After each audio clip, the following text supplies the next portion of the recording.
یہ 2 نمبری والے کنسیپٹ کو بالکل چھوڑ دیں کہ ریکوری کرا لوں فیس کی یا آگے نکل جاؤں. آنا ہے تو you have to stay their.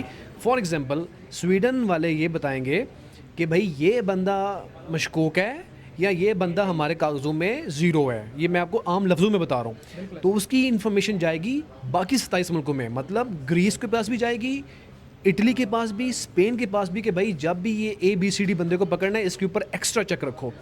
Punjabi زبان کے اندر کہ نا سال ڈیڑھ دو تو نا تو فل برداشت کرنا میرا پتر, اس کے بعد زندگی پھر تمہارے نا خوب جو ہے فیسیلیٹیٹ. مجھے بھی ایسے ہی کہا تھا انہوں نے بھی کہا تھا. تو آصف بھائی, اسٹوڈنٹس یہاں سے جب سویڈن موو ہوتے ہیں تو ان کا ایک ہی مقصد ہوتا ہے کسی طرح سے وہ یورپ کے اندر وہ داخل ہو جائیں, ان کا پاؤں کسی طرح شینجن زون کے اندر لگ جائے اور اس کے بعد وہ وہاں سے اسکپ ہو جاتے ہیں. اگر آپ وہاں سے اسکپ ہو جاتے ہیں تو ان کو شینجن انفارمیشن سسٹم کے اندر ڈال دیا جاتا ہے. اس بارے میں تھوڑا سا ڈیٹیل سے بتائیے ہمارے ویورز کو اور آنے والے اسٹوڈنٹس کو, اور خاص طور پر جو لوگ آلریڈی وہاں پر موجود ہیں, تو کیا ایسا کرنا ابھی پاسبل ہے؟ آج سے 2-3 سال پہلے ایک جرنلسٹ ہیں, سویڈش جرنلسٹ, انہوں نے پراپر پاکستانی اسٹوڈنٹس کے اوپر ورک آؤٹ کیا اور پھر انہوں نے ایک آرٹیکل لکھا کہ پاکستانی اسٹوڈنٹس جو ہیں یہاں پہ آ کے اسٹڈی کمپلیٹ نہیں کرتے. تو وہ ایک شیم والی سچویشن تھی ہمارے لیے بھی کہ بھائی ہمارا نام آ گیا اس کے اندر. تو اب اچھی بات یہ ہے کہ اب آپ ایسا کر بھی نہیں سکتے. پہلے لوگ کرتے تھے کہ فیس سے بچانے کے لیے فیس کی ریکوری کی, پرتگال چلے گئے, اٹلی چلے گئے, اسپین چلے گئے. تو بلکہ ایک دفعہ ایسا بھی ہوا, ایک دوست نے مجھے کہا چاہیے کہ میری فیس میں نے ریکور کرانی ہے تو دس اینڈ دیٹ وغیرہ وغیرہ. میں نے اسے سمجھایا کہ یار کہیں دوسرے ملک جا کے تم ایلیگل ہو جاؤ گے, تم ٹریول نہیں کر پاؤ گے, چھوٹے نقصان آپ کو بڑا نقصان ہو جائے گا چھوٹے فائدے کے لیے. تو وہ آج بھی وہاں پہ اسٹک ہیں, اللہ تعالیٰ ان کے لیے آسانی عطا فرمائے. آپ کے لیے یہ ہے کہ اب آپ ایسا نہیں کر سکتے. اس کی ریزن یہ ہے کہ اب آپ کی نہ تو وہ ریکوری کریں گے, اور اس میٹر میں اگر آپ نے کچھ کرنا چاہا تو شینجن زون کے اندر آپ کی انفارمیشن فلوٹ ہو جائے گی.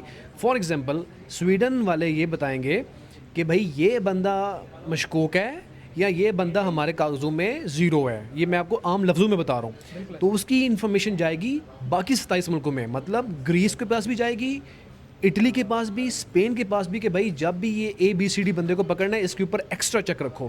لہٰذا اب آپ نا سویڈن میں یہ 2 نمبری والے کنسیپٹ کو بالکل چھوڑ دیں کہ ریکوری کرا لوں فیس کی یا آگے نکل جاؤں. آنا ہے تو you have to stay their.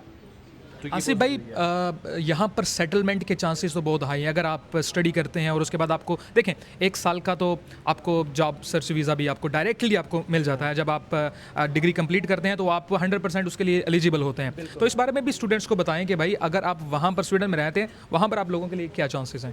اچھا, اس میں ایک چیز ہے کہ ابھی جو ورک پرمٹس کی سیلریز ہیں نا وہ تھوڑی سی انہوں نے انکریز کی ہیں. تھوڑی سی نہیں, کافی انکریز کی ہیں. ہم یہ کہہ سکتے ہیں کہ 13,000 تھی کسی زمانے میں, پھر وہ 28 پہ کی, اب 28 سے بھی اوپر جانے کے جو ہے ممکنات ہیں. تو اس میں کیا ہوگا کہ اسکلڈ لیبر ہی وہاں پہ رہ پائے گی. تو لہٰذا اگر آپ اسٹڈی کے لیے وہاں پہ آ رہے ہیں تو آپ یہ مت سوچیں کہ بھائی یہاں پہ میرے لیے کوئی اپرچونٹی نہیں ہے. بالکل اپرچونٹی ہے. اگر آپ کی ریلیونسی ہے اس فیلڈ کے ساتھ, آپ کو 1 سال کا ویزا مل سکتا ہے اور وہاں پہ آپ کنٹینیو کر سکتے ہیں. بس کرنے کی کیا ضرورت ہے, تھوڑا سا صبر. ایک میرے دوست ہیں, ثانی ان کا نام ہے, اور راجا سہیل, 2 میرے بڑے اچھے دوست ہیں.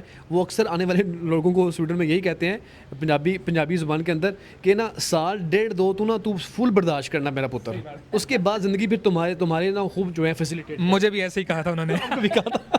تو سال ڈیڑھ آپ نے برداشت کرنا ہے, اس کے بعد چیزیں ٹھیک ہونی شروع ہو جاتی ہیں. بے صبری سے کام نہیں لینا آپ لوگوں نے.